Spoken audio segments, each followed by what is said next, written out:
जय हिंद दोस्तों, अनअकैडमी के इस मंच पे आप सभी का स्वागत है। दोस्तों, व्यक्तित्व के धनी नेताजी सुभाष चंद्र बोस का मानना था कि कोई भी क्रांति हो, कोई भी स्वतंत्रता संग्राम हो, वो हमेशा खून मांगता है। स्वतंत्रता संग्रामियों को सबसे पहले अपना खून बहाने के लिए तैयार रहना चाहिए, क्योंकि किसी भी क्रांति को खून से ही सींचा जा सकता है। और विकट परिस्थितियों में स्वतंत्रता संग्रामियों को इस बात के लिए भी तैयार रहना चाहिए कि उन्हें अपने प्रतिद्वंदी का यदि खून बहाना पड़े तो भी उसके लिए तैयार रहना चाहिए। इसीलिए उन्होंने कहा था कि तुम मुझे खून दो और मैं तुम्हें आजादी दूंगा। और इसी रास्ते पर चलते हुए नेताजी सुभाष चंद्र बोस ने आईएनए की स्थापना की और आईएनए की सहायता से नेताजी सुभाष चंद्र बोस ने भारत को आजाद कराया। चलिए आज के सेशन में दोस्तों, नेताजी सुभाष चंद्र बोस और आईएनए का क्या रोल रहा हमारे स्वतंत्रता संग्राम में, इसको एक बार थोड़ा सा झलक से जानने का प्रयास करते हैं। चलिए दोस्तों, अपने सेशन में आगे बढ़ते हैं। देखिए, सबसे जो प्रमुख रोल रहा नेताजी सुभाष चंद्र बोस और आईएनए का, उसमें सबसे पहला है कि Netaji Subhash Chandra Bose and INA, through the INA ही instigated the armed forces against the Britishers. देखिए, आपको सबसे पहले इस बात को जानने की आवश्यकता है कि कुछ ही अंग्रेजों ने कैसे 35 करोड़ उस समय की जो आबादी थी आजादी के समय की, आप 1940 से 1950 के आसपास की आबादी की बात कर रहा हूं मैं, कैसे लगभग 2-3 लाख अंग्रेजों ने 35 करोड़ जनसंख्या और 35 करोड़ भारतीयों के ऊपर उन्होंने अपना आधिपत्य स्थापित करके रखा इतने सालों तक। उसमें सबसे बड़ा योगदान था ब्यूरोक्रेसी और आर्म्ड फोर्सेस का, because they were acting as a steel frame for the Britishers. और जब तक ब्रिटिशर्स के पास इन दोनों की कमान है, आर्म्ड फोर्सेस की और ब्यूरोक्रेसी की, तब तक ब्रिटिशर्स को इंडिया से भगाया नहीं जा सकता। सो इसका मतलब नेताजी सुभाष चंद्र बोस इस बात को जानते थे कि भारतीय और जो प्रशासन है और भारतीय जो सेना है, उन सब में भारतीयों का रोल सबसे ज्यादा है। इसीलिए हमें भारतीयों को यह समझाना है कि जब भी आप अपने ही लोगों के ऊपर अत्याचार कर रहे हो, भले ही बाय प्रेशर सिस्टम के दबाव में कर रहे हो, तब आपको स्थगित हो जाना है, तब आपको रुक जाना है। और एक दिन ऐसा अवश्य आएगा जब आर्म्ड फोर्सेस ही अंग्रेजों के खिलाफ हो जाएगी, उस दिन हमें आजादी मिल जाएगी। So throughout the 1920s, throughout the 1930s, throughout the 1940s, Subhash Chandra Bose ने इसी के ऊपर काम किया। और सुभाष चंद्र बोस ने 1940 में आईएनए की स्थापना और आईएनए के द्वारा किए गए कार्य, जो वर्ल्ड वॉर 2 में द बैटल ऑफ कोहिमा, जब आप इसको पढ़ेंगे बैटल ऑफ कोहिमा को, कि कैसे बैटल ऑफ कोहिमा में 2 आईएनए के जो भी सोल्जर्स थे और जो भी ऑफिसर्स थे वो कुछ पकड़े गए, लेकिन उसके बाद जब आईएनए ट्रायल हुआ तो पूरे देश के आर्म्ड फोर्सेस ने अपने लोगों की तरफ देखा, अपने देशवासियों की तरफ देखा और अपनी इंडियन आर्मी की तरफ ही देखा। उन्होंने फॉर द फर्स्ट टाइम अंग्रेजों का जो ऑर्डर था और हुक्म, उनको मानना बंद कर दिया। और यही मेन पॉइंट था, हिस्टोरियंस ने यही कहा, that was the main point, जब ब्रिटिशर्स का कंट्रोल इंडियन सिस्टम पे कमजोर हुआ और ब्रिटिशर्स को फॉर द फर्स्ट टाइम डर लगा।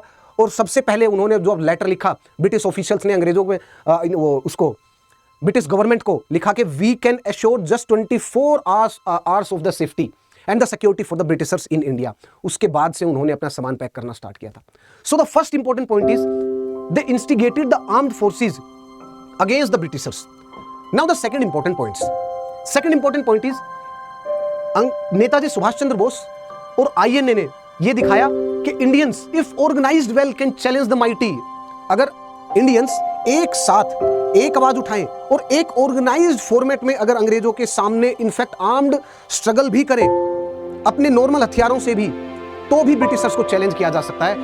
We just need a right strategy, we just need to instigate the right point. अगर हमने ऐसा किया तो हम अंग्रेजों के खिलाफ एक यूनाइटेड फ्रंट प्रेजेंट कर सकते हैं। यह किसने प्रेजेंट किया? यह भी नेताजी सुभाष चंद्र बोस और आईएनए ने। उन्होंने कहा कि Indians if organised well can challenge the mighty, but we just need a proper organisation of the Indians in the armed forces. और जो भी इंडियंस आर्म्ड फोर्सेस में हैं और जिनको अंग्रेज यूज कर सकता है हमारे ही खिलाफ, हमें उनके अंदर सद्भावना और अपने देश और अपने लोगों के प्रति अवेयरनेस जनरेट करनी पड़ेगी just. So if organised well can challenge the mighty. उसके बाद the third important point is mass mobilisation and the political pressure. हम जानते हैं आईएनए के रोल के बारे में कि आईएनए ने वर्ल्ड वॉर 2 में through the north east India में आने की कोशिश की कि उसके बाद जब हम नॉर्थ ईस्ट को फतेह करेंगे, उसके बाद जीतने के बाद हम बंगाल को जीतेंगे, उसके बाद हम इंडो गैंजेटिक प्लेन और बिहार और यूपी साइड में ऐसे जीतते हुए और अंग्रेजों को हराते हुए चलेंगे और आगे बढ़ेंगे और पूरे इंडिया पर अपना ही वर्चस्व होगा और लाल किले पर आईएनए का झंडा और इंडिया को आजाद कराएंगे। मान लिया कि बैटल ऑफ कोहिमा में अलाइड फोर्सेस से जो आईएनए के जो सोल्जर्स थे और आईएनए प्लस जापानीज जो फ्रंट था वो कमजोर पड़ा, और कमजोर पड़ने के बाद उनको रिट्रीट करना पड़ा। सोल्जर्स और सिपाहियों को और ऑफिसर्स को उन सबको कैप्चर किया गया, इंडिया में लेके आए, उनके ट्रायल्स भी स्टार्ट हुए। और उन ट्रायल में जो 3 सबसे महत्वपूर्ण जो आईएनए ट्रायल थी जो कि रेड फोर्ट पर थी, वो थी इन 3 देशभक्त की, और ये थे 3 आईएनए के ऑफिसर्स, अलग अलग रिलीजन से थे।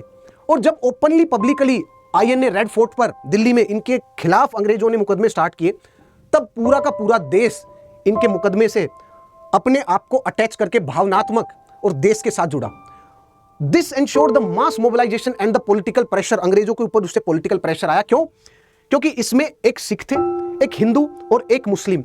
अंग्रेजों ने यह सबसे बड़ी गलती की कि 3 अलग अलग रिलीजन से 3 अलग अलग ऑफिसर्स को उन्होंने चूज करके और इंडियंस को डराने के लिए उन्होंने आईएनए ट्रायल को पब्लिक किया। बट ये उनकी सबसे बड़ी मिस्टेक थी। और जैसी आईएनए की ट्रायल से लोगों की सद्भावना जुड़ने लगी, लोगों की सिंपैथी उस टाइम पे जुड़ने लगी, वैसे ही मास मोबिलाइजेशन और पॉलिटिकल प्रेशर अंग्रेजों के ऊपर एक्सर्ट होना स्टार्ट हुआ।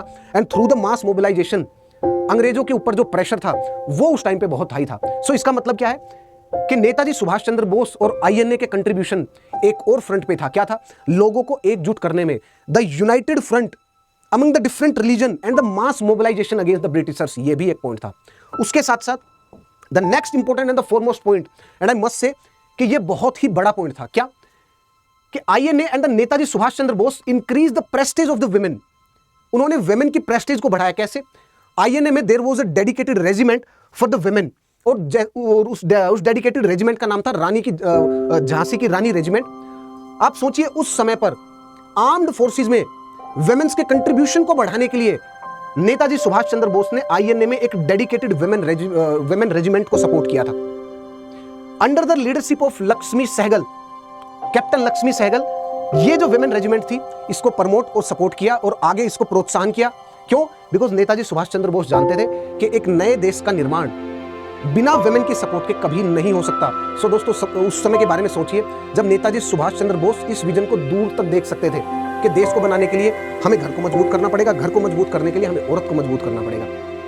And this was the role of the INA and this was the role of the Netaji Subhash Chandra Bose. And yes, if you are preparing for the UPSC exam, आप Unacademy से जुड़ सकते हैं। अनअकैडमी आपके लिए लोवेस्ट एवर प्राइस ऑफर लेके आया है और 17,999 रुपए में आप अपने पूरे यूपीएससी की तैयारी कर सकते हैं from the very basic, from the very scratch. अगर आप कोड यूज करते हैं SKY50 तो आपको इस पे भी डिस्काउंट मिलेगा, इस प्राइस पे भी। उसके साथ साथ you can get up to 12 month of the extension, बिल्कुल फ्री आपको मिल जाएगा। और इसी में फ्री मेंस रेजिडेंशियल आपको प्रोग्राम भी मिलेगा इसी में। उसी के साथ साथ आप वीडियो को पॉज करिएगा और बैच के बारे में देख लीजिएगा कि कौन कौन से बैच अनअकैडमी पर अभी अवेलेबल है। जैसे कि 11 अगस्त को आरंभ बैच 2026 की प्रिपरेशन के लिए स्टार्ट हो रहा है अनअकैडमी पर। उसी के साथ साथ 2026 की तैयारी के लिए प्रॉपर हिंदी मीडियम में भी बैच स्टार्ट हो रहा है और इसका नाम है प्रारंभ। और अगर आप 2027 की तैयारी करना चाहते हैं तो आप आगाज बैच से जुड़ सकते हैं और ये बैच इंग्लिश में स्टार्ट होने वाला है और ये भी 12 अगस्त को स्टार्ट होगा। So you can enrol yourself in these batches. आप अनअकैडमी का एक बार सब्सक्रिप्शन लीजिए और किसी भी बैच में आप अपने आप को एनरोल कर सकते हैं।